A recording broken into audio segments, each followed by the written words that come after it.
أعوذ بالله من الشيطان الرجيم. بسم الله الرحمن الرحيم. السلام عليكم ورحمة الله وبركاته. إن الحمد لله نحمده ونستعينه ونستغفره ونعوذ بالله من شرور أنفسنا ومن سيئات أعمالنا. من يهده الله فلا مضل له ومن يضلل فلا هادي له. أشهد أن لا إله إلا الله وحده لا شريك له وأشهد أن محمدا عبده ورسوله. يا أيها الذين آمنوا اتقوا الله حق تقاته ولا تموتن إلا وأنتم مسلمون. يا أيها الناس اتقوا ربكم الذي خلقكم من نفس واحدة وخلق منها زوجها وبث منهما رجالا كثيرا ونساء واتقوا الله الذي تساءلون به والأرحام إن الله كان عليكم رقيبا. يا أيها الذين آمنوا اتقوا الله وقولوا قولا سديدا يصلح لكم أعمالكم ويغفر لكم ذنوبكم ومن يطع الله ورسوله فقد فاز فوزا عظيما. أما بعد فإن أصدق الحديث كتاب الله وخير الهدي هدي محمد صلى الله عليه وسلم وشر الأمور محدثاتها وكل محدثة بدعة وكل بدعة ضلالة وكل ضلالة في النار. اللهم إنا نسألك علما نافعا. Ya Allah, kami memohon kepada Engkau ilmu yang bermanfaat, wa rizqan tayyiban dan rezeki yang baik, wa amalan mutaqabbala dan amal yang diterima. Alhamdulillah, kita bersyukur pada Allah Subhanahu Wa Taala dapat kita bertemu pada pagi ini untuk kita kembali menyambung dan mengambil faedah daripada kuliah kita yang berkaitan dengan akidah atau tauhid, iaitu dengan mempelajari buku yang bertajuk iaitu Buku Pintar Ilmu Tauhid, yang merupakan kompilasi fatwa dan risalah Fadilatul Syekh Muhammad bin Saleh Al-Utsaimin rahimahullah, yang disusun oleh Abu Fadli Rabbani hafizahullah ta'ala, yang diterbitkan oleh Media Tarbiyah, sebuah kitab yang membahaskan hal yang terkait tentang tauhid, yang terdiri daripada 12 bab, yang mana kita masih lagi berada pada bab yang pertama, bab yang kedua. InsyaAllah kita akan sambung pada perbahasan selanjutnya, di mana sebelum ini kita berhenti pada subtajuk iaitu bahagian D, berakhir pada muka surat 37, dan kita akan sambung pada perbahasan bahagian E, iaitu golongan yang mengingkari tauhid rububiyah. Bab yang kedua adalah secara spesifik dan komprehensif membahaskan tentang memahami tauhid rububiyah, mulai muka surat 25, dan sekarang kita berada pada muka surat 37. Jadi tauhid adalah perkara pokok, perkara pertama yang wajib dipelajari oleh seorang muslim, dan dia adalah perkara awal wajib yang diperintahkan oleh Allah Ta'ala untuk diserukan kepada umat manusia oleh rasul-rasul yang diutuskan pada kaum masing-masing. Kemudian ditutup dan sempurnalah agama ini di tangan Nabi SAW. Jadi tauhid adalah pokok segala kebaikan dalam kehidupan dunia, ya, sebagaimana syirik adalah pokok segala kerosakan yang di atas dunia ini. Dan tauhid adalah jalan kebahagiaan di negeri akhirat.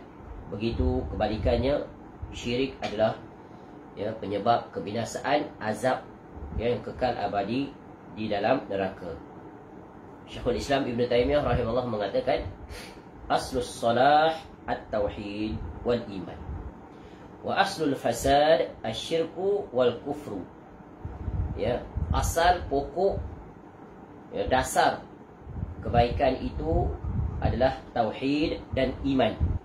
Adapun pokok dasar kerosakan adalah syirik dan kekufuran.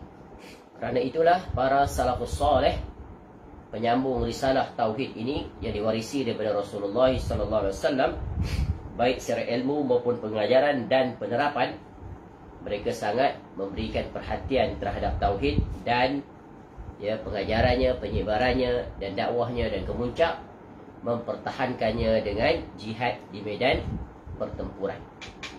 Jadi pelajaran berguna di sepanjang abad, di sepanjang masa adalah umat ini memberikan perhatian, tidak melalaikan kewajipan untuk mengajar dan mendidik umat Islam agar teguh di atas tauhid. Dan tauhid itu sebagaimana yang terakam di dalam ayat-ayat Al-Quranul Karim dan juga hadis-hadis Nabi SAW. Maka berjalanlah dengan tauhid, dan mengajak manusia kepadanya dan mati di atasnya, kerana ganjarannya adalah meraih syurga seluas langit dan bumi. Baik.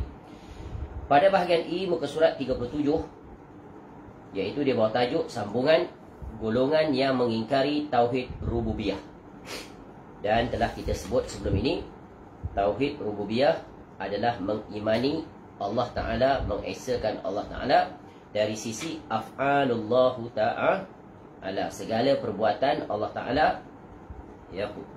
yang bermuara daripada sisi iaitu penciptaan, iaitu Al-Khaliq, pemilikan iaitu Al-Malik, dan juga Al-Mudabbir dari sisi menguruskan ciptaan yang dimiliki oleh Allah Ta'ala. Baik, berkata penyusun kitab ini di bawah tajuk, subtajuk I, golongan yang mengingkari tauhid rububiyah. Sebenarnya tidak ada satu orang pun yang mengingkari tauhid rububiyah. Hanya golongan orang-orang yang ganjil, kelewat sombong. Yang ni apa? Terlampau sombong atau berlebihan sombongnya, dan congkak, ini angkuh, takbur, serta menyalahi fitrah sahajalah yang mengingkari tauhid rububiyah. Kerana kita mengetahui bahawa mengesakan Allah ini adalah perkara yang telah Allah sertakan bagi setiap anak Adam yang lahir. Kenapa? Ketika berada di alam ruh, mereka semua telah mengikrarkan di hadapan Allah, ketika mana Allah berfirman, bertanya kepada ruh, alastu bi rabbikum, tidakkah aku ini Tuhan kamu? Lalu apa jawab ruh? Bala syahidna, bahkan engkau adalah Tuhan kami dan kami menyaksikannya. Jadi ini fitrah tak hilang.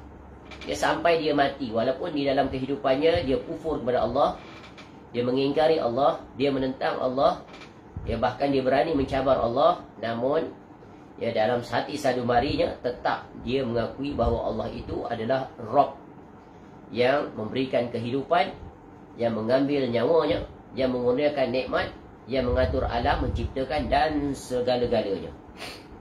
Yang paling terkenal sebagai sosok yang mengingkari sifat rububiyah bagi Allah Azza wa Jalla adalah Fir'aun.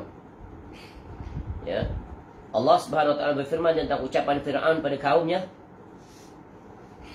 faqala ana rabbukumul a'la. Fir'aun berkata, akulah Rabbmu yang paling tinggi. Rabbmu yang paling tinggi. Surah An-Nazi'at, surah yang ke-79 ayat 24. Allah Ta'ala juga berfirman, wa qala Fir'aun, dan berkatalah Fir'aun, ya ayyuhal mala'u ma alimtu lakum min ilahin ghairi fa'awkid li ya hamanu ala at-tini faj'al li sarhan la'alli attali'u ila ilahi Musa wa inni la'azunnuhu minal kadhibin. Dan Fir'aun berkata, wahai para pembesar kaumku, menteri-menteri Fir'aun, ahli kabinetnya, aku tidak mengetahui ada Tuhan bagimu selain aku. Maka bakarkanlah tanah liat untukku, wahai Haman, untuk membuat batu bata. Kemudian buatkanlah bangunan yang tinggi untukku agar aku dapat naik melihat Tuhannya Musa. Dan aku yakin bahawa dia termasuk pendusta. Jadi ini adalah bantahan yang diada-adakan oleh Fir'aun terhadap dakwah Nabi Musa AS kepada dirinya, Fir'aun, pembesar-pembesarnya, ahli kabinetnya, serta tentunya seluruh rakyat Mesir. Apa kata Fir'aun kepada pembesar dia? Maknanya dia menolak dan menafikan bahawa Rabb yang diserukan kepadanya, kepada Fir'aun itu, adalah Allah Ta'ala yang berada tinggi di atas langit sana, istiwa alal arsh. Lalu dia mengolok, mengejek, mempermain-main. Lalu dia minta pada pegawainya Haman itu untuk buat bangunan tinggi. Ya. Padahal dia sekali-kali tak akan mampu untuk sampai ke langit. Ya. Jadi Fir'aun ini mengaku dia Tuhan. Tuhan dari sisi apa ni? Ya. Tuhan dari sisi apa? Tuhan dari sisi yang wajib ditaati, yang wajib dipatuhi, yang wajib didengar arahannya. Tu dari sisi itu. Ya, bukan Tuhan dari sisi apa? Sisi Ar-Rububiyah, iaitu Al-Khaliq, Al-Malik, Al-Mudabbir. Kerana Fir'aun tak langsung memiliki walaupun sebesar zarah. Ya. Fir'aun itu dia bukan menciptakan langit dan bumi. Dia tak akan mampu sekali-kali. Ya, Fir'aun itu bukan dia yang menciptakan dirinya sendiri, dan dia tak boleh mencipta makhluk sepertinya. Ya. Fir'aun itu bukan yang menciptakan langit dan bumi, gunung ganang, lautan, ikan dan apa saja yang ada di alam ini. Tapi ya, Fir'aun ini mengaku dia Tuhan kerana apa? Dia memiliki satu sisi, dari sisi apa? Penguasaan, pengurusan, pemilikan. Itu pun tidak bersifat mutlak. Betul kan? Ya, sementara akhirnya dia kecundang di tangan Nabi Musa AS dan Nabi Harun AS, akibat mendapat azab daripada Allah Ta'ala. Jadi Fir'aun ini dia hanya menolak adanya Tuhan yang harus dipatuhi dan ditaati. Jadi maknanya dia minta rakyat dia semua anggap dia Tuhan. Maknanya dari sisi apa? Kepatuhan. Sehingga mereka itu tunduk, sujud, patuh terhadap perintahnya, seolah-olah dia Tuhan. Seolah-olah. Ya. Kalau Tuhan, bagaimana boleh mati? Ya. Bagaimana boleh sakit? Bagaimana boleh makan, minum, tidur dan terkalahkan? Tak mungkin. Jadi ini adalah bukti nyata. Jadi Fir'aun, contoh lain nanti akan datang penjelasannya di sini. Ucapan dan klaim. Klaim itu maknanya dakwaan Fir'aun tidak didasari keterangan dan dalil. Bahkan sebenarnya hatinya tidak mengimani apa yang ia ucapkan. Ini contradiction. Contradict by himself. Mulut kata lain, hati kata lain. Apa dalilnya? Nanti ketika Fir'aun nak mati lemas, dia mengaku, ya, nak beriman dengan Tuhannya Nabi Musa AS. Itu bukti makhluk manusia kan, ciptaan Allah. Sejahat, sesombong apa pun akhirnya akan terkalahkan sombong itu. Bila sampai apa? Sampai musibah. Sama ada musibah itu, ya, seperti mana kisah Nabi Musa AS itu, dia datangkan musim kemarau yang panjang, tanam-tanaman, tumbuhan mati semuanya, binatang mati, air kekeringan. Datang dia bertemu Nabi Musa AS supaya berdoa minta kepada Allah. Ini kan kontradik. Ini tidakkah menjaga dan menjatuhkan harga dirinya, dakwaan dia Tuhan, dan membatalkan bahawa dia Tuhan? Otomatik dirinya sendiri, Fir'aun menjadi hujah kepada dirinya. Ucapannya sendiri menjadi hujah pada dirinya. Terbatal. Ya, hujah argumen itu dia sendiri yang meruntuhkan. Inilah kebodohan orang-orang yang berani mengaku setanding dengan Tuhan, walaupun hanya satu sisi daripada sisi-sisi yang dimiliki oleh Allah Rabbul Alamin. Jadi Allah Azza wa Jalla berfirman tentang ucapan Nabi Musa alaihissalam kepada Fir'aun. Qala laqad alimta ma anzala haula'i illa rabbus samawati wal ard basaira wa inni la azunnuka ya Fir'aunu masbura. Dia, yakni Musa alaihissalam, menjawab, sungguh engkau telah mengetahui bahawa, ya, tiada yang menurunkan, yakni mukjizat-mukjizat itu, kecuali Rabb yang memelihara langit dan bumi sebagai bukti-bukti yang nyata. Dan sungguh aku benar-benar menduga engkau akan binasa, wahai Fir'aun. Ya, Nabi Musa AS sendiri, ya, membantah ucapan Fir'aun tu mengaku dia Tuhan. Dia kata apa? Sungguh engkau mengetahui bahawa tiada yang menurunkan mukjizat itu kecuali Rabb. Siapa Rabb itu? Yang memelihara langit dan bumi, yang mencipta, mengurus takbirnya. Yang kau sendiri takkan memiliki kemampuan untuk mengatur, memerintahkan pergerakan yang berlaku di langit. Begitu juga pergerakan yang berlaku di bumi. Seumpama pasang surutnya lautan, angin yang bergerak dari arah utara, ya, ke selatan, timur, ke barat, dan begitulah seterusnya.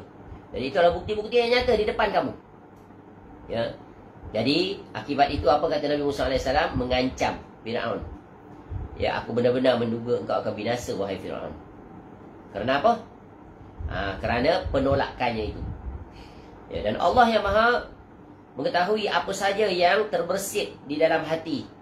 Ya, apa yang ada di dalam hati setiap makhluknya. Telah mengkhabarkan bahawa dakwaan dan seruan Firaun tersebut tidak muncul dari akidah dan keyakinan dirinya sendiri. Semua itu muncul kerana kesombongan dirinya yang kelewat batas, maknanya melampaui batas. Sebagaimana Allah Azza wa Jalla berfirman, wajahadu biha wastaiqanatha anfusuhum zulman wa uluwa fanzur kaifa kana akibatul mufsidin. Dan mereka mengingkarinya. Kenapa mereka mengingkari? Mengingkari Allah kerana zalim dan sombong. Ini dua sifat manusia yang menentang kebenaran. Zalim, iaitu meletakkan sesuatu bukan pada tempatnya, dan sombong.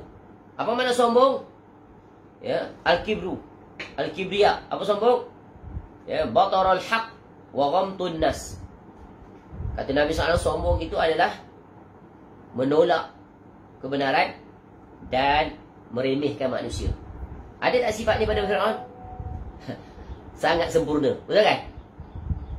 Menolak kebenaran, ya, yang didakwahkan oleh Nabi Musa AS dan saudaranya, dan meremehkan, merendahkan Nabi Musa AS. Contoh apa? Ya, dalam ketika doa Nabi Musa AS itu Allah penuhi, terima, maka diangkatlah kesulitan yang dihadapi oleh rakyat Mesir yang di bawah pemerintahan Firaun. Ya, tanaman-tanaman mula subur kembali, haiwan ternak mula sihat. Lalu apa dia kata? Ya, musibah itu adalah merupakan kesialan disebabkan oleh dari Nabi Musa AS. Kesialan.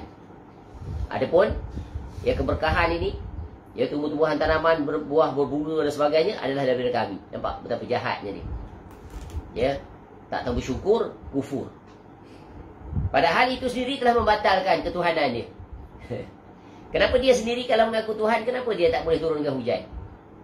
Nampak tak? Ya, sebagaimana kisah juga sebelum ni, pendahulu Firaun siapa?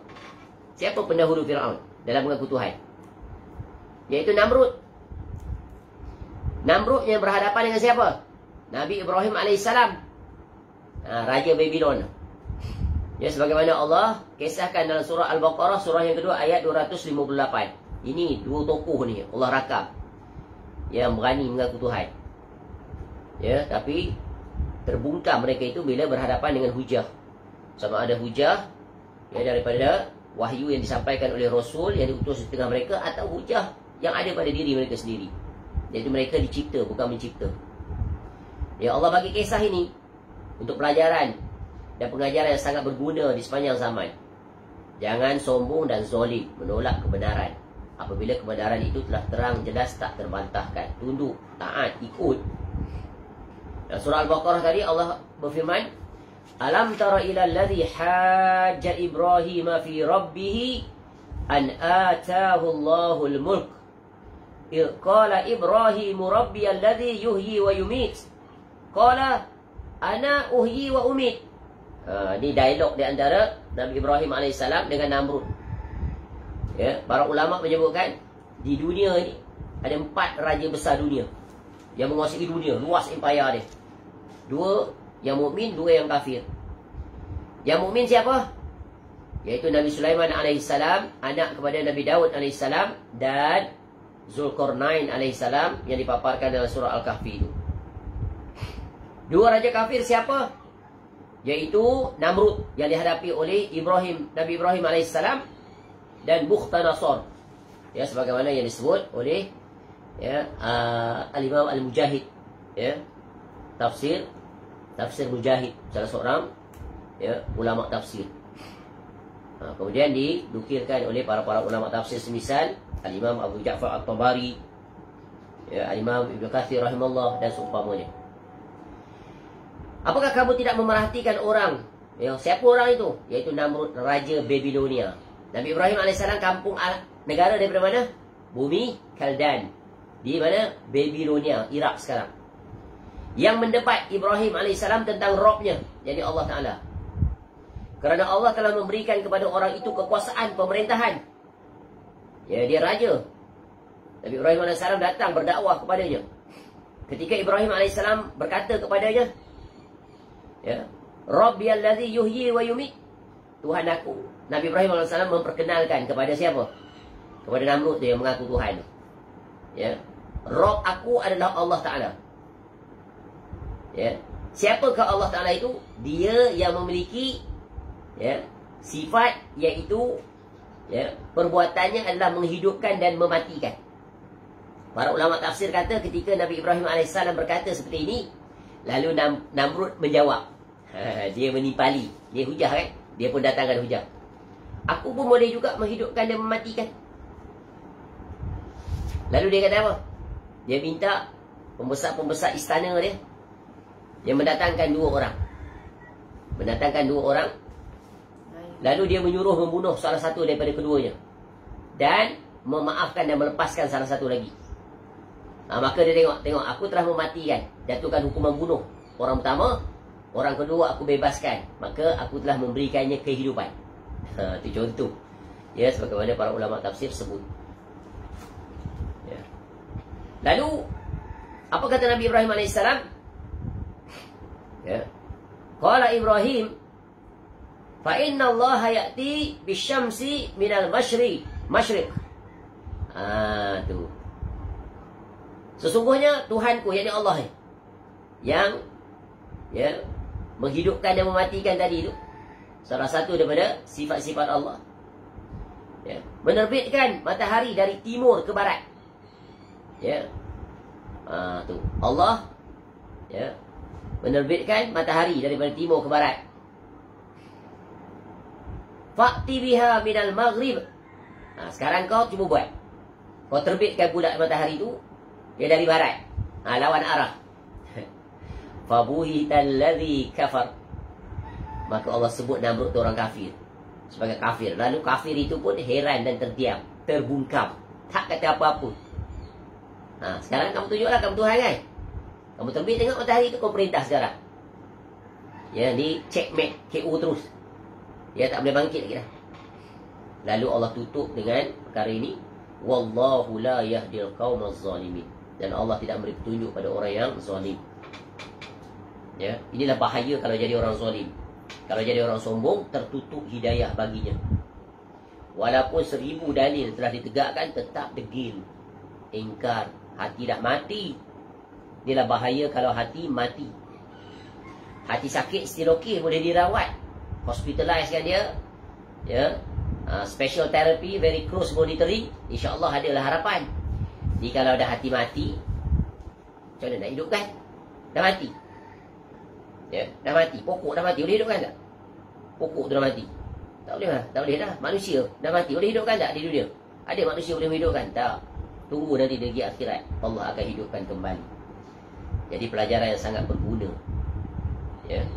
Jangan sekali-kali bersifat zalim dan sombong, kerana akan menuai kebinasaan. Fadilatul Syekh Muhammad bin Shalih Al-Utsaimin rahimahullah berkata, Fir'aun telah mengingkari tauhid rububiyah dengan jalan meniadakan, disebabkan kesombongan dirinya. Ya. Dia sombong padahal dia tahu itu kebenaran. Dia tak memiliki pun walaupun satu sifat ketuhanan. Ya. Dia memperbudakkan rakyatnya itu pun, ya, sementara dia memiliki kekuasaan. Bila dah hilang kekuasaan, apa yang boleh dia buat? Ya. Orang yang selama ini diperhambakan bebas merdeka. Tu. Tidak hanya mengingkari rububiyah bagi Allah, bahkan Fir'aun mengingkari keberadaan Allah Azza wa Jalla. Ketika mengisahkan tentang Fir'aun, Allah Ta'ala berfirman, faqala ana rabbukumul a'la. Ya, Fir'aun berkata, akulah Rabbmu yang paling tinggi. Dia cuba nak menafikan adanya Allah Ta'ala dan menafikan penyembahan terhadapnya, terhadap Allah. Sebab dia nak suruh rakyat sembah pada siapa? Pada dia. Ya, padahal dia adalah makhluk. Manusia sama manusia. Masuk akal ke manusia menyembah manusia? Ya, sepatutnya manusia menyembah lebih tinggi daripada manusia, iaitu penciptanya, Allah Ta'ala. Jadi upaya memalingkan manusia agar tunduk patuh secara mutlak kepada pemerintahan, arahan, aturan yang telah dibuat oleh Fir'aun. Ya, dia jangan diingkari, jangan dibantah. Itu ya, seolah-olah macam bersifat ketuhanan, betul kan? Allah Ta'ala boleh tak dibantah? Boleh diingkari. Ya, boleh dikhianati, boleh dimaksiati, tak boleh. Ya, maka dari sisi inilah dia. Ya. Firaun itu kesamaan disebut sebagai dia tu Tuhan. Padahal Tuhan yang palsu dari sisi makhluk. Ya, makhluk menuhankan makhluk. Memang Tuhan juga disebut, tapi Tuhan huruf T kecil. T kecil bukan T besar. G kecil bukan G besar. God kecil. R Rob tapi R kecil. Makhluk. Ya. Allah Ta'ala juga berfirman, wa qala fir'aun ya ayyuhal malak ma alimtu lakum min ilahin ghairi fa'awqid li ya hamanu 'ala at-tini faj'al li sarhan la'alli attali'u ila ilahi Musa wa inni la azunnuhu minal kadhibin. Sama ayat tadi. Ya. Dan Firaun berkata, wahai para pembesar kaumku, aku tidak mengetahui ada Tuhan bagimu selain aku. Maknanya apa ni? Dia nak tutup, nak halang daripada dakwah Nabi Musa AS tu masuk ke telinga setiap rakyatnya. Jadi dia menimpali dengan ini, doktrin ni. Doktrin ni dia nak tancapkan kuat pada telinga dan hati-hati rakyat dia, supaya percaya. Ya, aku ni Tuhan, tak ada lagi dah Tuhan yang wajib ditaati. Maka bakarkanlah tanah liat untukku, wahai Haman, untuk membuat batu bata. Kemudian buatkanlah bangunan yang tinggi untukku, agar aku dapat naik melihat Tuhannya Musa. Dan aku yakin bahawa dia termasuk pendusta. Itu Firaun buat bangunan piramid. Paling tinggi lah agaknya bangunan piramid tu. Paling mampu. Ya, bangunan yang tegak lurus sampai ke langit, mustahil. Kerana apa? Kerana manusia tak akan dapat menepasi certain layers of atmosphere. Because tekanan makin tinggi, naik atas tu meletup badan. Ya, udara sudah tiada, menipis, mana mungkin, kecuali special equipment macam astronot tu. Nak buat kerja macam mana kalau pakai yang macam tu, nak angkat batu berbagai. Begitulah kesombongan manusia. Zaman dulu pun dah ada orang berfikir nak buat bangunan tinggi, betul kan? Sekarang dia realisasi di depan mata kita, banyaknya bangunan-bangunan tinggi. Itu pun tak tinggi mana. Tak ada lagi bangunan yang melepasi ketinggian gunung Everest. Tak ada. Sebab apa? Dari segi saintifiknya, kalau boleh buat pun, tentu kosnya tak terhitung. Ya, membazir waktu, membazir kos. Ya. Cuba lihat, lautan yang paling dalam tu pun manusia tak boleh masuk sampai ke bawah. Sebagaimana misi pencarian MH yang hilang itu. Ya, lautan dalam, tak nampak kedalaman. Ya. Sebab apa? Pressure-nya makin kuat, boleh meletup badan. Ya, tengok kita naik kapal terbang, kalau more than 40,000 km.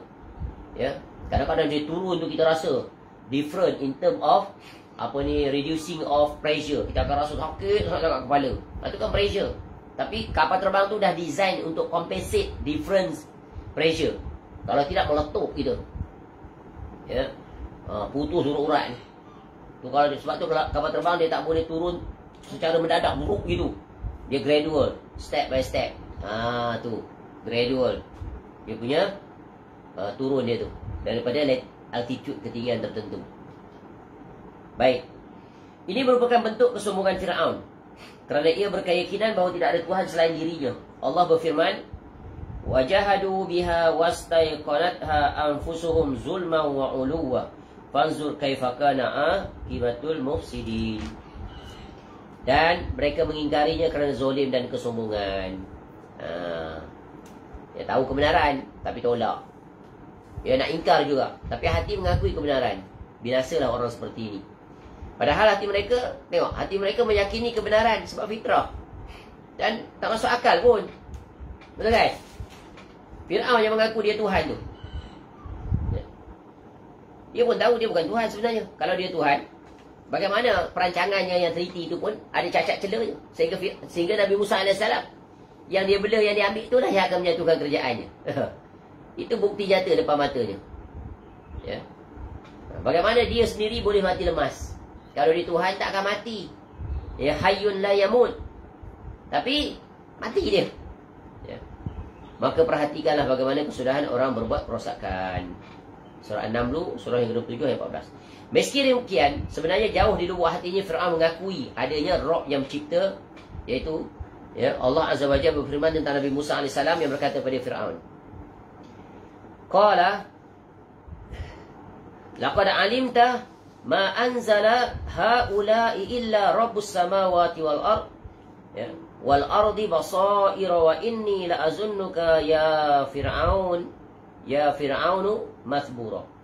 Dan dia, yakni Musa AS, jawab, sungguh engkau telah mengetahui bahawa tiada yang menurunkan mukjizat-mukjizat itu kecuali Rabb yang melihara langit dan bumi sebagai bukti-bukti yang nyata. Dan sungguh aku benar-benar menduga engkau akan binasa, wahai Fir'aun. Ini ya bukti. Wahai Fir'aun yang kait. Tu. Ya. Fir'aun tu, Nabi Musa AS sedang menempelak Fir'aun. Menempelak betul. Kau tengok, kau ambil aku kan dalam istana, dia dibesarkan. Yang selama ni kau sangat khawatir, yang sangat takut, kau buat perancangan yang sangat teliti, kau bunuh semua anak-anak Bani Israel yang lelaki. Tengok-tengok, kau ambil aku. Aku datang depan istana, bukan kau yang pergi cari ke setiap rumah. Dan yang besar inilah yang akhirnya datang kembali bertemu, ya, untuk mengajak engkau, menyedarkan engkau. Tapi degil, tak nak dengar. Kau tunggulah. Dan tepatlah ramalan, itu kan ramal istana Fir'aun. Itulah takdir yang telah Allah aturkan, ya, untuk Fir'aun, yang akhirnya dia kecundang disebabkan oleh kesombongan, kedegilan, keingkaran, ya. Inilah binasa. Adapun golongan yang mengingkari tauhid rububiyah dengan jalan menyekutukan Allah Tabaraka wa Taala adalah orang-orang Majusi. Orang Majusi ini adalah penyembah api. Dulu kerajaan Kisra Parsi sembah api. Mereka mengatakan bahawa alam ini memiliki dua pencipta, iaitu pencipta cahaya dan kegelapan. Tetapi mereka tidak menganggap dua pencipta itu setara. Kata mereka, sungguh cahaya itu lebih baik dibanding kegelapan, kerana cahaya itu menciptakan kebaikan, sedangkan kegelapan itu menciptakan keburukan. Dan pelbagai jenis manusia-manusia yang mengambil Tuhan-Tuhan di samping Allah, ya, dianggap memiliki hak rububiyah, padahal, ya, tak memiliki walaupun sebesar zarah. Itulah manusia diperbodohkan oleh tipu daya yang sangat halus daripada siapa? Daripada syaitan, ya. Jadi Fir'aun ini menghalang dakwah Nabi Musa AS. Ya, qala in ittakhadta ilahan ghairi, ya, la aj'alannaka minal masjunin. Dia, yakni Fir'aun itu berkata, sungguh jika engkau menyembah Tuhan selain aku, pasti aku masukkan engkau dalam penjara. Ya, surah Asy-Syu'ara, surah 26 ayat 29. Baik. Selesai bahagian I, iaitu yang terkait tentang golongan yang mengingkari tauhid rububiyah. Ya. Kelompok lawan daripada tauhid rububiyah nanti ada satu kelompok lagi, iaitu orang yang mengingkari tentang adanya Allah. Ini tauhid rububiyah, kekuasaan, ya, perbuatan Allah. Macam-macam tauhid rububiyah. Rububiyahnya Allah Subhanahu Wa Taala ada dua macam. Ya, ada dua jenis, ada dua kategori sebagai berikut. Yang pertama, rububiyah yang bersifat umum, yakni mencakup seluruh hamba Allah Ta'ala, yang baik maupun yang jahat, yang mukmin maupun yang kafir. Allah menciptakannya untuk seluruh makhluknya. Allah memberi rezeki mereka semuanya, dan Allah memberi mereka semua petunjuk untuk kebaikan hidup mereka selama di dunia. Ini dengan sifat apa ni? Sifat Ar-Rahman. Pengasih Allah, Allah bagi semua. Tak kira dia kafir ke, dia beriman ke, tidak, Allah bagi nikmat kehidupan.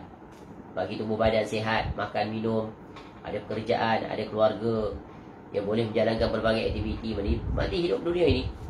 Allah bagi pada semua manusia, ya, kehidupan duniawi ini. Dan nikmat yang paling besar Allah bagi apa? Kehidupan usia. Dengan itulah mereka mengimarahkan kehidupan mereka di dunia. Ini Allah bagi kepada semua makhluknya. Adapun yang kedua, rububiyah yang bersifat khusus, yakni Allah Ta'ala secara khusus mengurus kaum mukminin, yang menjadi para walinya. Ya, menjadi para walinya. Apa maksud wali? Iaitu pembantu, penolong. Orang-orang yang beriman dan bertakwa kepada Allah, maka mereka adalah wali. Jadi definisi wali menurut Al-Quran, siapa? Bukan boleh terbang, melakukan perkara, mencari adat. Bukan. Ya, wali itu adalah mereka yang beriman dan bertakwa. Sebagaimana Allah sebut dalam surah Yunus ayat 62 hingga 63. Ala inna awliya Allahi la khawfun alaihim walahum yahzanun alladzina amanu wa kanu yattaqun. Ya. Ingat, kata Allah Ta'ala, Ya, ingatlah. Ingatlah tentang apa? Iaitu aulia Allah. Ya, wali-wali Allah. Siapa wali Allah itu? Allah nyatakan sifat mereka. Ya, Quran sebut, ini wali. Ya. Tidak ada rasa takut pada mereka. Mereka hanya takut pada Allah. Apa ciri takut pada Allah? Mereka berbuat apa yang Allah perintah dan meninggalkan apa yang Allah larang. Dan mereka tidak bersedih hati. Ya, tak khawatir mereka diuji dengan kesulitan, kepayahan, sebagaimana para anbiya diuji dengan sangat berat dalam menyampaikan dakwah mereka itu. Mereka tak sedih walaupun orang tak terima, orang bangkang, orang tolak, orang beri gelaran pelbagai. Dia dicemuh, dikutuk, dihina, dipulaukan, bahkan ke puncak apa? Nak dibunuh. Sebagaimana Nabi Musa AS pun diancam untuk dibunuh. Begitu juga seluruh. Ya, begitu juga Nabi SAW. Bahkan mereka buat perancangan, tapi digagalkan oleh Allah Ta'ala. Jadi, alladzina amanu wa kanu yattaqun. Siapa wali Allah itu? Iaitu orang yang beriman dan sentiasa bertakwa. Jadi setiap orang yang beriman dan bertakwa, maka mereka adalah wali Allah. Ini betulkan konsep wali ni. Ya. Wali di dunia ni ada dua. Siapa? Wali Allah dan wali syaitan. Wali Allah dan wali syaitan itu lawan dia. Satu lagi wali kahwin. Wali nikah. Wali juga. Menjadi wali bagi Wakil. anak perempuan yang nak kahwin itu kena ada wali. Kalau tidak, tak sah. Ya, tapi wali yang disebut di sini adalah nak membetulkan perspektif definisi masyarakat. Oh, dia tu wali sebab apa? Penampilannya, ya, amalannya, ya, ada perkara yang mencari adat, ada karamah. Bukan. Itu bukan definisi wali. Wali adalah menurut Al-Quran, ya, kalau dia ada karamah, itu adalah bonus baginya. Itu bonus. Ya. Sebab itu ada ulama mengatakan, ya, karamah yang paling agung bagi seseorang adalah apa? Iaitu sejauh mana dia dapat menetapi maqam istiqamah. Tanda kekeramahan seseorang itu diantaranya ilmu yang ditinggalkannya bermanfaat. Seperti imam-imam, ya, para ulama alim rabbani. Itulah dia kemuliaan mereka. Karamah itu adalah kemuliaan. Jadi orang yang beriman dan sentiasa bertakwa, jadi itu adalah wali Allah. Dan tentunya wali Allah ini bertingkat-tingkat, tak sama. Jadi kesimpulannya, wali Allah siapa? Mereka yang iaitu beriman dan bertakwa, istiqamah. Dan dua sifat ini pada seorang mukmin memang relatif. Tak sama di antara setiap individu ke individu yang lain, dan juga tingkatnya berbeza-beza. Bergantung kepada darjah kekuatan iman dan ketakwaannya kepada Allah. Kenapa? Iman dan ketakwaan itu adalah bersifat dinamik. Dia naik turun sebelum mencapai stability, consistency, istiqamah. Dia sentiasa naik turun. Yazidu bi ta'atir rahman wa yanqusu bi ta'atir syaitan. Sehingga mati. Dia taat kepada Allah, ya, maka naik iman dia. Kalau dia berpaling, ikut tipu daya syaitan, ikut hawa nafsu, turun balik iman dia. Jadi begitulah. Makin kuat dia membesarkan kesolehannya, makin kecil dia kemaksiatannya, maka tinggi lagi dia punya level kewaliannya. Itu definisi yang benar. Ya, jangan dibalikkan, jangan ditukar definisi itu. Jadi kena betulkan konsep wali itu adalah mereka-mereka yang beriman dan bertakwa, ya, kepada Allah Ta'ala. Maka kesimpulannya, semua orang yang beriman adalah orang yang termasuk dalam kategori wali. Allah Azza wa Jal menumbuhkan iman mereka, menetapkan iman mereka, menyempurnakan iman mereka, serta menjaga iman mereka dari ketergelinciran dan menghilangkan penghalang-penghalang antara diri mereka dengan Allah Azza wa Jal. Boleh jadi inilah makna rahsia dari begitu banyak doa para Nabi alaihissalatu wassalam yang memakai lafaz Rabb. Kerana sesungguhnya para Nabi alaihissalatu wassalam harapkan adalah rububiyahnya Allah Azza wa Jal yang bersifat khusus. Minta kepada Allah, ya, dengan nama-nama Allah yang maha agung. Maha indah. Ya. Ya Tawwab, Ya Ghaffar, Ya Ghafur, Ya Afu, minta dengan Allah, nama-nama Allah. Ya Razzaq, urzuqni. Ya. Tu. Ya Allah, dengan nama-Mu yang indah, Maha Pengampun, ampunilah aku ya Allah. Itu contoh. Ya, kerana Allah saja yang boleh memperlakukannya, memperbuatkan apa yang dipohon oleh hamba-hambanya. Jadi rububiyah yang khusus ini adalah untuk orang-orang yang beriman dan bertakwa kepada Allah, yang mana mereka adalah merupakan wali Allah. Mereka akan mendapat penjagaan khusus di dunia, dan mereka akan mendapat penjagaan khusus di negeri akhirat. Betul kan? Bagaimana di antara orang yang paling khusus sekali di negeri akhirat siapa? Iaitu mereka yang mendapat naungan, naungan Allah, di bawah naungannya, di bawah arasnya. Iaitu disebut ada 7 kelompok. Bukan sebagai pembatasan, istimewa, special guest. Imam yang adil, seorang yang berkawan kerana Allah, berpisah kerana Allah. Seorang yang bangun pada malam hari menangis, bermunajat kepada Allah. Seorang yang hatinya terikat dengan masjid. Seorang yang bila digoda oleh wanita yang cantik, inni akhafullah. Tu, seorang yang bersedekah. Tangan kiri tak tahu apa yang tangan kanan buat. Maknanya dirahsiakan, tak ada dipromosi sana-sana, update status, hari ini saya berderma sekian-sekian, orang tu saya bantu ini. Ni special manusia ni. Sebab apa? Keikhlasan tahap tertinggi. Perbuatan mereka itu tak berhajatkan kepentingan duniawi, pujian manusia, like, follower banyak, tak. Tapi mereka mengharapkan ikhlas lillahi ta'ala, mengharapkan wajah Allah. Baik, selesai. Sekarang kita masuk bahagian G. Tauhid rububiyah bukanlah tujuan dari tauhid yang hakiki. Tauhid rububiyah adalah kebenaran.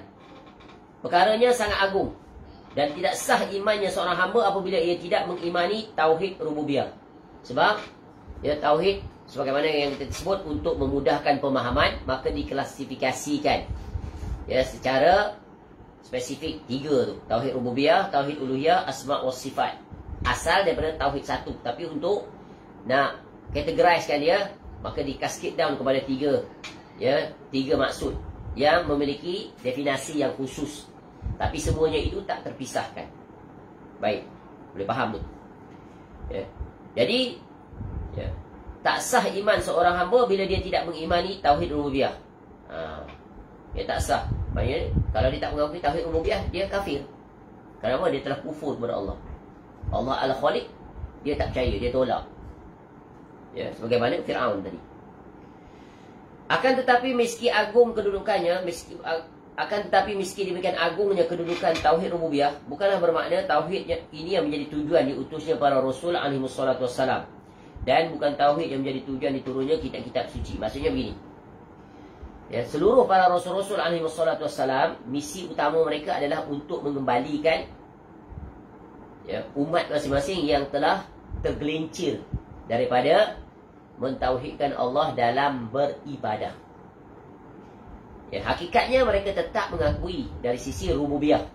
Kerana apa? Kerana semua umat itu telah mengetahui sebelum ini bahawa datuk nenek moyang mereka yang dimulai daripada Nabi Adam AS mengajarkan kepada mereka bahawa kita semua ini adalah hamba yang diciptakan oleh Allah Ta'ala. Maknanya yang mencipta itu adalah siapa? Allah Ta'ala. Maka dengan itu wajib kita menjadikan Allah Ta'ala sebagai Rabb yang ditaati, yang diibadahi. Tapi begitulah, bila berlalu je masa, maka mulalah berpaling daripada jalan mentauhidkan Allah dalam beribadah. Tetapi dari sisi tauhid rububiyah, tak ada satu di antara mereka yang mengingkari. Hatta orang-orang kafir musyrikin yang didakwahkan oleh Nabi SAW, yang telah berada jarak jauh daripada zaman kenabian Nabi Ismail AS, yang dihantar ke bumi Mekah oleh ayahnya Ibrahim AS. Jadi bumi itu telah mengenal tauhid, telah mengenal Allah Ta'ala, telah menjadikan Allah Ta'ala sebagai Rabb yang diibadahi, di samping pengakuan akan rububiyah Allah Ta'ala. Tetapi berlalu masa, memang begitulah sunnatullah, tabiat Kenapa? Syaitan dia akan cari jalan bagaimana nak menyesatkan manusia agar sesat sepertinya, iaitu kufur kepada Allah. Ya, maka tergeraklah salah seorang orang Arab, siapa? Amru bin Luhai itu. Dialah orang pertama yang membawa patung untuk disembah oleh penduduk Mekah. Jadi ambil daripada bumi Syam, ketika dia pergi ke situ dia lihat ada orang menyembah berhala. Ini idea bagus ni. Maka nak introduce pada orang-orang Arab. Ya, penduduk Mekah. Maka ketika Nabi SAW melakukan penaklukan kota Mekah, diperkirakan ada sekitar 360 patung-patung yang berada di sekitar ya Masjidil Haram itu, Baitullah. Setelah keadaan reda, Nabi SAW hancurkan patung itu satu persatu. Nabi SAW sendiri yang buat. Ambil panah, tombak, dicocok ke patung-patung itu, hancur berderai. Cocok mata. Cocoklah ke mana-mana, hancur berderai. Kemudian Nabi SAW memerintahkan 3 sahabatnya, ya, salah seorangnya itu Khalid ibn Walid, untuk menghancurkan patung-patung yang besar di luar kota Mekah. Lata, Uzza, Manat. Ya, Khalid ibn Walid radhiyallahu an mula pertama dihancurkan patung itu. Ya, semua orang takut nak menghalang dia. Dan Islam memiliki kekuasaan dan mereka takut apa tulah terjadi pada Khalid kan. Tak adanya. Hancur patung itu, tidak ada apa-apa pun. Ya. Kemudian Nabi SAW suruh pergi semula, kamu tidak menghancurkannya. Kemudian pergi sekali lagi, dilihat seorang wanita yang berkusuk masai, lalu dia pancung lagi. Itulah sebenarnya di sebalik patung. Barangkali patung boleh cakap punya dia yang duduk belakang. Ini boleh baca dalam sirah. Ya, 2 sahabat lagi SAW juga radhiyallahu anhu juga pergi. Dia dah menghancurkan seluruhnya. Jadi tak perlu takut untuk mementeras tempat-tempat kesyirikan. Ya, tapi dengan syarat di bawah perintah pemerintah. Jangan pandai-pandai. Ya, tengok je ada kuil ke mana-mana, kat pokok kita tebar pokok pergi hancur, tak boleh. Ya, kecuali kalau sudah ada pemerintah umat Islam yang memberikan dikri, ya, mana-mana yang tidak di-gazette maka boleh dimusnahkan. Jadi jangan takut. Ya, bawa bulldozer, jangan bulldozer saja. Ya, yang takut pada siapa? Takut pada Allah. Itu batu, apa beda? Ya, syaitan pun takut pada orang yang bertauhid. Tiba-tiba terbalik pula, takut pada syaitan. Tak sepatutnya. Dia takut yang dilarang, takut yang tercela. Orang-orang kafir musyrikin itu, ketika Nabi SAW tanya kepada mereka, mereka jawab Allah. Ya, ayat yang selalu kita baca. Ya, daripada sekian banyak ayat yang menjelaskan tentang ar-rububiyah Allah Ta'ala. Orang kafir tetap mengakui. Wala in sa'altahum man khalaqas samawati wal ard la yaqulun Allah. Ya, apabila ditanya kepada mereka itu, siapa yang menciptakan langit dan bumi? Mereka akan kata Allah Ta'ala. Mereka tak kata patung mereka Lata, Uzza. Kalau mereka kata Lata dan Uzza, sekejap lagi kena bantah. Seperti mana? Namrud tadi, betul kan? Namrud. Kau terbit kan? Matahari itu dia berbarat tengok. Ya. Jadi tak akan dapat. Contoh dalam surah Yunus, surah 31, surah ke-10 ayat 31. Qul man yarzuqukum minas sama'i wal ard amman yamliku as-sam'a wal absara wa man yukhrijul hayya minal mayyit wa yukhrijul mayyita minal hayy wa man yudabbirul amr fasayaqulu Allah. Faqul afala tattaqun. Katakanlah, siapakah yang memberi rezeki kepadamu dari langit dan bumi? Siapa? Maka kita baca ayat ni, kita kena otomatik jawab Allah. Rabbuna Allah. Rabb kami iaitu Allah. Atau siapa yang berkuasa menciptakan pendengaran dan penglihatan? Ni mata dan telinga ni. Doktor mata, pakar macam mana pun boleh reka mata. Mata buta sebelah, boleh tak reka mata baru letak? Tak boleh. Ya, dia boleh pinjam mata tu daripada orang yang mendermakan mata, boleh. Mata asli Allah yang cipta. Dan siapakah yang mengeluarkan yang hidup dari yang mati? Dan mengeluarkan yang mati dari yang hidup? Allah. Dan siapakah yang mengatur segala urusan? Siapa yang atur urusan? Ya, pasang surut laut. 4 musim silih berganti, ikut aturan. Musim buah juga ikut aturan. Ya.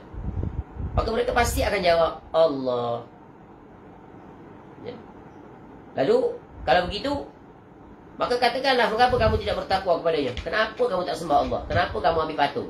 Wahai orang yang memiliki akal, kemana kamu letakkan akal? Ini bahayanya kita bila tidak mensyukuri nikmat akal. Berapa banyak orang-orang yang mengaku Islam, tapi akalnya tidak dipergunakan untuk apa? Mencari kebenaran. Yang berlaku, akal tidak berfungsi, dia sentiasa menetapkan pembenaran. Datanglah apa berhujah, letak degil. Tak nak buat analisa, tak nak buat kajian, tak nak buat perbandingan, tak nak menilai semula pendirian yang dia pegang selama ni. Betul ke tidak ni? Tak nak berfikir apa yang ustaz tu sampai, kuliah tu sampai, betul ke tidak ustaz ni? Apa yang sampai ni betul ke? Tu kena cross check, kena verify, kena validate, sebab nak jadi pegangan. Jadi agama ni dia tegak di atas analisa, bukan ikut-ikutan, bukan taklidul a'ma, ikut mutaduli. Tengok orang tu canggih sikit, hebat sikit penampilan, ni mesti betul ni, ikut. Tak. Tengok ramai orang ikut majlis ilmu tu, ini mesti betul, duduk jom. Tak. Kena filter, tengok setiap ucapan yang keluar tu ada tak sandaran, betul tak cara pemahaman, betul tak cara syarahan dia, setiap apa yang ada dalam kitab. Kena tengok, kena clarify, kena verify. Sebab kitab tulisan tangan manusia, dan manusia akan tulis ikut aliran dan kefahaman serta kecenderungan masing-masing. Jadi bagaimana nak tahu kebenaran? Sesuaikan dengan Quran, sesuaikan dengan hadis. Itu jalan yang tepat. Jadi Allah bagi akal, Allah akan tanya nikmat akal ini nanti negeri akhirat. Kamu buat apa nikmat? Badan, tubuh badan sihat. Tubuh badan sihat. Umur Allah bagi. Masa muda Allah bagi. Rezeki Allah bagi. Kamu buat apa? Terutamanya nikmat akal ini, kamu buat apa? Quran sebut, afala ta'qilun, afala tatafakkarun, dan pelbagai lagi ayat-ayat yang memerintahkan ya ulil albab. Jadi agama ini dia bukan ikut-ikutan, dia bukan semangat-semangatan, dia bukan berpuak-puakan, dia bukan berkumpul-kumpulan, dia bukan bergeng-geng, bukan. Dia ikut kebenaran. Tak kira orang tersebut seorang saja, tapi kebenaran tu ada pada dia. Bukan ikut dia, ikut kebenaran yang dia sampaikan. Boleh faham? Al-jama'atu ma wafaqal haq wa in kunta wahdak. Jamaah itu adalah kamu bersepakat di atas kebenaran walaupun kamu seorang. Lone ranger, only yourself, follow those. Tapi make sure true, betul. Apa guna kalau ikut orang ramai tapi batil? Wa in tuti' aktsara man fil ardi yudilluka an sabilillah. Jika kamu ikut majoriti manusia atas muka bumi ni, nescaya mereka akan menyesatkan kamu. Jadi mereka akan diversions from the true or straight path. Jadi jangan ingat, tengok orang ramai terkenal, berkedudukan, berjawatan, memiliki kelulusan dan seumpamanya, nanti dulu. Bukan bermakna yang tidak kelulusan itu kena ikut juga. Tak, sama je. Dia berkelulusan kah? Dia ada sijil kah? Tidak ada sijil kah? Dia belajar di pondok kah? Di madrasah kah? Di universiti kah? Semua itu bukan dalil. Tapi lihat apa yang dia sampaikan, apa yang dia utarakan, apa yang dia tulis di dalam kitab atau bukunya. Jangan nama dia ustaz, tok guru, pak kiai, habaib dan sebagainya. Kerana mereka semuanya adalah apa? Manusia yang tidak maksum. Mereka bukan rasul. Mereka adalah pembawa amanah. Maka mesti wajib apa yang mereka sampaikan itu adalah apa yang mereka wariskan daripada Rasulullah sallallahu alaihi wasallam. Kerana kenyataannya banyak di antara mereka yang mengubah suai ajaran Nabi sallallahu alaihi wasallam. Kalau tidak, mana mungkin Nabi SAW mengingatkan banyak sekali tentang perkara iaitu larangan dan amaran keras. Jangan sekali-kali menyimpangkan agama ini. Ikut jalan kiri kanan yang tak terhitung banyak, yang syaitan ada pada setiap jalan, menyeru kepadanya. Tak terhitung banyak Nabi SAW buat peringatan. Baik. Bahagian seterusnya. Kaum musyrikin mengakui tauhid rububiyah. Meskipun demikian mereka tidak disebut menjadi kaum muslimin. Sebab pengakuan terhadap tauhid rububiyah semata-mata sangat tidak mencukupi tanpa adanya tauhid uluhiyah. Dan tak sempurna keimanannya. Ya. Dia mengakui Allah itu adalah Rabb, seperti mana tadi dalam surah Yunus. Begitu juga tadi, ya, dalam ayat yang kita sebut wala in sa'altahum itu. Kerana itu adalah memang sudah built in dalam diri setiap orang. Automatically, fitrah dia mengaku. Fadilatul Syekh Muhammad bin Shalih Al-Utsaimin rahimahullah berkata, termasuk perkara yang menghairankan bahawa banyak daripada para penulis kontemporari zaman sekarang tentang ilmu tauhid yang hanya fokus pada tauhid rububiyah, seolah mereka sedang berhadapan dengan orang-orang yang mengingkari keberadaan Allah. Meskipun memang ada orang yang mengingkarinya, akan tetapi begitu banyak kaum muslimin sekarang ini yang terjerumus ke dalam kesyirikan dalam hal ibadah. Itu dari sisi apa ni? Tauhidul ibadah, iaitu tauhid al-uluhiyah. Oleh kerana itulah, hendaklah fokus beri perhatian kepada tauhid uluhiyah. Ya, beri fokus, beri perhatian kepada tauhid uluhiyah ini sehingga kita dapat mengentaskan, iaitu dapat apa? Menyelesaikan isu yang dihadapi oleh kaum muslimin yang mengatakan kami ini orang muslim, padahal mereka terjerumus dalam kesyirikan tanpa mereka sedari. Sebab itu menjadi seorang muslim belum tentu selama-lamanya dia muslim. Betul kan? Sebab seorang muslim statusnya boleh bertukar tak? Boleh bertukar. Ya. Bertukar yang pertama, dia jadi muslim yang musyrik, buat kesyirikan. Muslim menjadi musyrik tak? Boleh. Jatuh ke dalam kesyirikan, musyrik dah dia. Boleh jatuh ke dalam kekafiran tak? Ya, musyrik, muslim boleh jadi kafir tak? Boleh. Muslim boleh jadi munafik tak? Boleh. Jadi maknanya dia boleh jadi ketiga-tiga itu. Ya, apabila apa? Apabila dia keluar daripada aturan, sesuai dengan mana dia keluar. Kalau dia keluar menerusi pintu kekafiran, maka kafir dia, walaupun namanya masih Islam. Ya. Iaitu dia mengatakan apa? Contoh, boleh jadi kafir. Contoh macam mana? Ucapan semua agama adalah sama.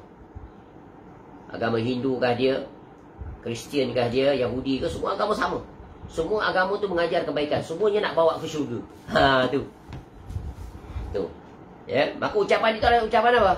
Kafir. Sebab Allah mengatakan ahlul kitab itu adalah kafir. Ya. Kekal dalam neraka. Seburuk-buruk makhluk di atas muka bumi, dia kata tak, sama. Sama tujuan, sama buat kebaikan. Ya, cuma cara saja berbeza. Tu dia punya camouflage tu. Dia punya balutan dia tu, syubhat dia kat situ. Ya. Maka tak wajar, tak patut kita mengatakan bahkan ada di antara mereka itu lebih baik pada kita, orang Islam. Nampak? Ya, lebih berdisiplin, lebih berintegriti, lebih boleh diandalkan, boleh dipertanggungjawabkan. Tu. Ya, padahal dia tak baca Quran. Amalan-amalan kebaikan orang-orang kafir itu, ya, dijadikan oleh Allah debu-debu yang berterbangan. Kenapa? Telah terbatal dengan kekafiran mereka. Kerana apa? Tidak mengambil Islam sebagai agama. Kerana Allah hanya redha agama apa? Inna dina indallah il-Islam. Barang siapa wa man yabtaghi ghairal Islam madina fala yuqbal min. Barang siapa yang ambil agama lain daripada Islam, maka takkan diterima. Jadi kita kena imani ayat ini. Ya, kita kena benarkan. Kita kena terima hakikat ini. Maka kita kena nyatakan sebagaimana yang dinyatakan oleh Allah Ta'ala. Agama-agama lain, sebaik apa pun penganutnya, maka di sisi Allah tetap, ya, tiada berfaedah. Untuk apa? Keselamatannya di negeri akhirat. Namun di dunia, kebaikan-kebaikannya Allah balas kebaikan. Kerana sifat Allah Ar-Rahman. Ya, Allah bagi. Tapi Ar-Rahim, kata para ulama, hanya untuk orang beriman.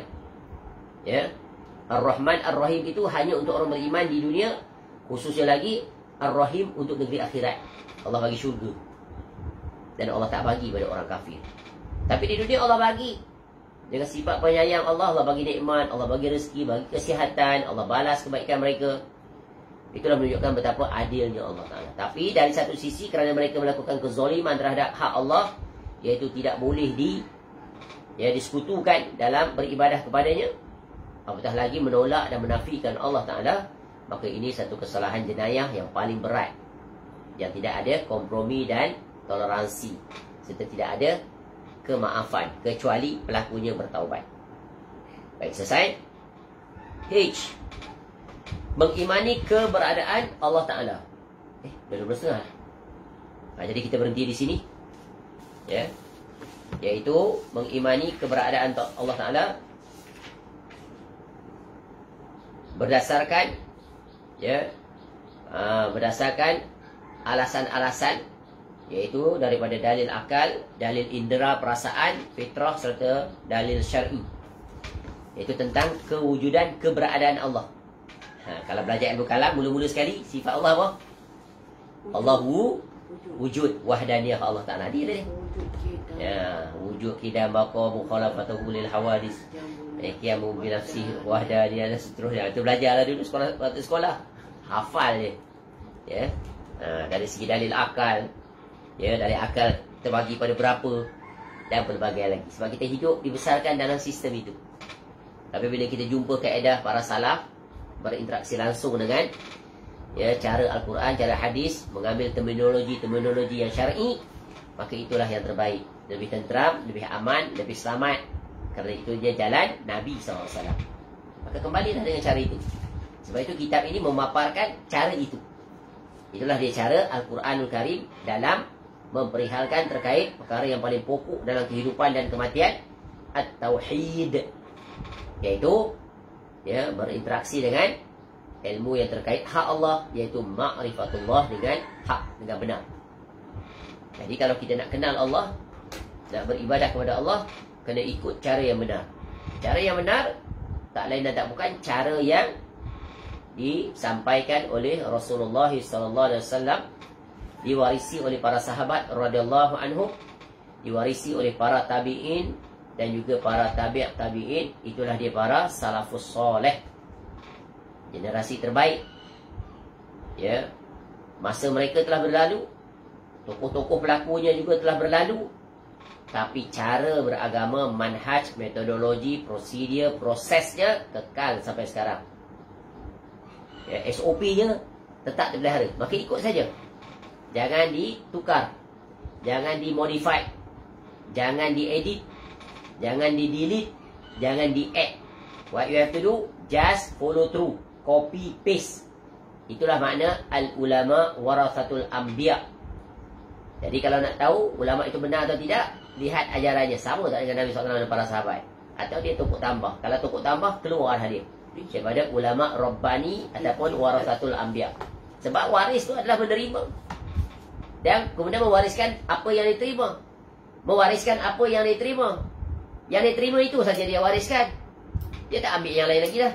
Tak ada berlaku penambahan dan sebagainya. Itulah maksud. Apa yang diwariskan oleh para anbiya? Al-ilm. Apa makna al-ilmu? Qala Allah wa qala Rasul sallallahu alaihi wasallam ala fahmis salafus salih. InsyaAllah kita akan dapat kenikmatan, ketenangan, kelapangan, kebahagiaan, keyakinan dan juga keberkahan, dan kemuncaknya semoga dapat bersama dengan Rasulullah sallallahu alaihi wasallam di dalam syurga Firdaus, dapat bersama dengan penyusun kitab ini bersama dengan Syekh Fadilatul Syekh Syekh Muhammad Saleh Al-Utsaimin rahimahullah, ulama besar yang meninggalkan kitab dalam berbagai bidang, tak terhitung banyaknya. Dapat bersama nanti kesemuanya kita setelah kembali ke alam barzakh, setelah kita berdiri di hadapan Allah, maka Allah himpunkan kita bersama dengan Rasulullah sallallahu alaihi wasallam fil jannah ma'al ladzina an'amta 'alaihim minan nabiyyin was-siddiqin wasyuhada'i was-shalihin wa hasuna ulaika rafiqa. Amin ya rabbal alamin. Subhanakallahumma wa bihamdika asyhadu an la ilaha illa anta astaghfiruka wa atubu ilaik. Wa sallallahu ala nabiyyina Muhammad wa ala alihi wa sahbihi wasallam. Wa akhiru da'wana alhamdulillahi rabbil alamin. Assalamualaikum warahmatullahi wabarakatuh.